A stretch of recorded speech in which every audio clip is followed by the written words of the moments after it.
Week আমরা লাগিয়ে দিলাম।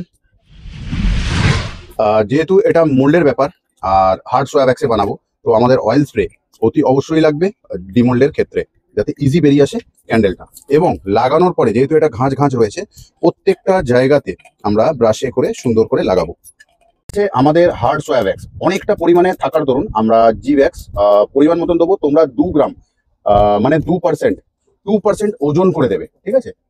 অ্যাড করে নেবো আমরা এবারে এসেন্স বুস্টার, যাতে ক্যান্ডেলটা যখন জ্বলবে 8 থেকে 6 মাস পরও জ্বলবে, তো গন্ধ যেন পাই। একদম মিডল বেসে আমরা উইকটা লাগিয়ে দিলাম টাইট করে। একটুখানি আমরা নিয়ে নিলাম তরল সয়া ভ্যাক্স, অ্যাড করবো আমরা ব্রাউন কালার ডিপ করে, একটু ডিপ করে গুললাম। নেব ড্রপারে, অ্যাড করবো মোল্ডের ভিতরে ড্রপিং। তাহলে আমরা এরকম ভাবে গায়ে গায়ে দিয়ে দিলাম, ভেতরটা দেখে নাও, ঠিক আছে? ব্যাস, এটা শোকাক।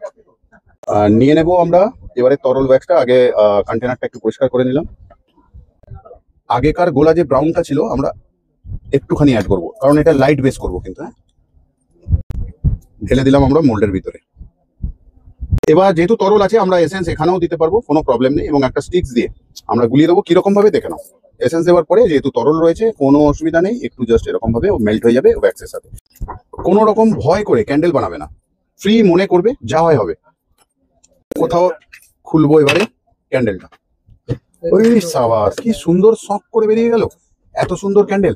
তাহলে আমরা যেটা ফ্রন্ট খুশি করতে পারি, এটাকে ফ্রন্ট রাখলাম। তাহলে এটা ব্যাক পোর্শন যদি হচ্ছে, তাহলে এটাকে কেটে দেবো।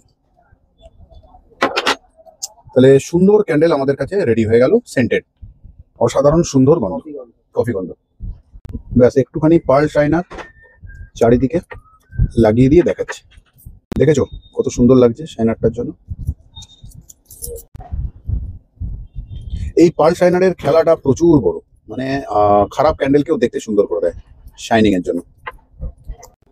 ব্যাস, লাগিয়ে দিলাম একটা হ্যান্ডমেড স্টিকার, দেখতে হয়ে গেল ক্যান্ডেলটা আরো ভালো। তাহলে আজকের মতন যাই, আবারও তো আসছি ফিরে তোমাদের ভালোবাসার দুনিয়ায়। চকলেট ক্যান্ডেল, কি সুন্দর কফির গন্ধ, জ্বালালে ঘর মোহিত হয়ে যাবে সুগন্ধে। ভালো থেকো, সুস্থ থেকো সবাই।